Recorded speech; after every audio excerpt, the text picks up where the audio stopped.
Hello everyone, better morning to all of you. So WBG exam over হয়ে গেছে। এবার আমাদের ডাউট আছে দাদা ডকুমেন্টস গুলো কি কি লাগবে আমাদের কাউন্সিলিং এর জন্য। তো all the required documents for counselling ওটা নিয়ে একটা পুরো ডিটেলড ভিডিও বানিয়ে দিয়ে দিচ্ছে। লেটস ডিসকাস ইন ডিটেলস, পুরো ডিটেলস আমি ডিসকাস করে দেবো কি কি ডকুমেন্টস লাগবে না লাগবে, কিভাবে করতে হবে না করতে হবে সবকিছু। ঠিক আছে, চল স্টার্ট করা যাক। দেখ ফার্স্টে আমি বলে দিই একটু কিছু প্রাইমারি ডকুমেন্টস বা ম্যান্ডেটরি ডকুমেন্ট যেটা তোদের লাগবেই লাগবে। কি কি? যে যখন রেজাল্ট বেরিয়ে যাবে তখন ডব্লিউবিজি র্যাঙ্ক কার্ড লাগবে, ডব্লিউবিজি অ্যাডমিট কার্ড তোদের সঙ্গে থাকবে, ক্লাস 10 এর admit card or birth certificate তোর ডিওবি ভেরিফিকেশনের জন্য লাগে, ক্লাস 10 এর মার্কশিট, ক্লাস 12 এর মার্কশিট, ভ্যালিড আইডি প্রুফ, ওটা তোর আধার কার্ড, প্যান কার্ড, তোর হচ্ছে ভোটার কার্ড, এই তিনটের মধ্যে যে কোনো একটা হতে পারে। আর পাসপোর্ট সাইজ ফটোস এরকম 10 থেকে 20টা কপি রেখে নিবি, অনেক জায়গায় কাজে লাগবে। ঠিক আছে, তারপরে আসে যাক domicile certificate, domicile related document. দেখ ডোমিসাইল সার্টিফিকেট তোদেরকে বানাতে হবে। ডব্লিউবিজিতে দুভাবে তুই ডোমিসাইল সার্টিফিকেট বানাতে পারিস। একটা তোর হচ্ছে মানে যেই স্কুল থেকে তুই 12th পাস করেছিস সেখানকার যে হেডমাস্টার বা হেডমিস্ট্রেস আছে ওনাকে দিয়ে বানাতে পারিস।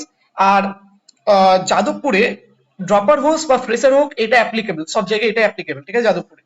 আর যারা হচ্ছে ড্রপার আছিস আর যাদবপুরে যারা পাবি না তাদেরকে আমি বলবো যে এখানে একটা প্রোফর্মা আছে তোর বিডিওর হচ্ছে ডোমিসাইল সার্টিফিকেটের জন্য, ওটা তোদেরকে বার করতে হবে। মানে বিডিও অফিস থেকে ওটা সিগনেচার করিয়ে ওই প্রোফর্মাতে সিগনেচার করালে ওটাই তো ডোমিসাইল সার্টিফিকেট হয়ে যাবে। ঠিক আছে, আচ্ছা এরপরে আসে যাক তোদের যেটা আরেকটা লাগবে, যে যাদের ক্যাটাগরি আছে বা রিজার্ভেশন আছে তাদের যে সমস্ত ডকুমেন্টস লাগবে। যাদের এসসি এসটি ওবিসি আছে তাদের যেমন ডকুমেন্টস লাগবে, মানে যে ডকুমেন্টস গুলো আছে তোদের ওইটা। ইডব্লিউএস সার্টিফিকেট যাদের হচ্ছে অবভিয়াসলি ইডব্লিউএস সার্টিফিকেট রিনিউড করা হওয়া উচিত, আপডেটেড হওয়া উচিত, কারণ প্রতি বছর ইডব্লিউএস সার্টিফিকেট চেঞ্জ করতে হয়, মানে রিনিউ করাতে হয়। ঠিক আছে, ওবিসির জন্য করাতে হয় আই হোপ। পিডব্লিউডি সার্টিফিকেট লাগবে যারা পিডব্লিউডি ক্যান্ডিডেটস আছিস, আর যারা টিএফডব্লিউ ক্যান্ডিডেটস আছিস তাদের টিএফডব্লিউ সার্টিফিকেট লাগবে। টিএফডব্লিউ সার্টিফিকেট কিভাবে বানাবি ওটার জন্য যদি কেউ যদি চাস তোরা আমাকে কমেন্ট সেকশনে জানাতে পারিস। আমিও আগের বছর টিএফডব্লিউ সার্টিফিকেট বানিয়েছিলাম, একদম আরামসে 2 থেকে 3 দিনের মধ্যে আমি আরামসে বানিয়ে নিয়েছিলাম।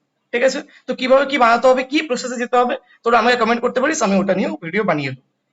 আদার ইম্পর্টেন্ট ডকুমেন্টস কি কি, এগুলো সব কাউন্সিলিং এর পর মানে তোর after after getting a seat in counselling. ঠিক আছে, after getting a seat in counselling কি কি না, সিট অ্যালটমেন্ট লেটার যেটা তোর হচ্ছে ওয়েবসাইট থেকে পাবি, কাউন্সিলিং রেজিস্ট্রেশন ফি যেটা তুই ওয়েবসাইট থেকে পাবি, প্রভিশনাল অ্যালটমেন্ট লেটার যেটা তুই ওয়েবসাইট থেকে পাবি, অ্যান্টি র্যাগিং এফিডেভিট এটা তোকে নিজেকে বানাতে হবে, মেডিকেল সার্টিফিকেট এটাও তোকে নিজেকে বানাতে হবে। এখানে কলেজ, প্রত্যেকটা কলেজ তার ফরম্যাট দিয়ে দেয় মেডিকেল সার্টিফিকেটে, কলেজ নিজস্ব ফরম্যাট প্রোভাইড করে।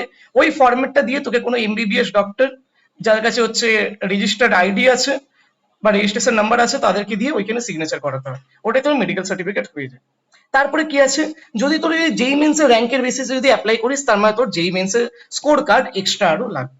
ঠিক আছে, আর যেই মেন্স এর বেসিসে কেবলমাত্র তুই যেই মেন্স এর র্যাঙ্কের বেসিসে যেই মেন্স এর র্যাঙ্কের বেসিসে যেই মেন্স এর র্যাঙ্কের বেসিসে তুই কেবলমাত্র প্রাইভেট কলেজগুলোতেই অ্যাডমিশন পাবি, কোনো গভর্নমেন্ট কলেজে অ্যাডমিশন পাবি না কিন্তু। ঠিক আছে, okay, I hope it is clear to you.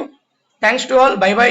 আশা করছি ভিডিও ভালো লেগেছে। আর কোন কোন টপিকের উপর লাগবে ওটা জানাতে পারিস, আমি ওটার উপরেও বানিয়ে দেবো। কোনো রকম তোদের চিন্তার কারণ নেই, কাউন্সিলিং রিলেটেড সব হেল্প এখান থেকে পেয়ে যাবে। Thanks to all, bye by.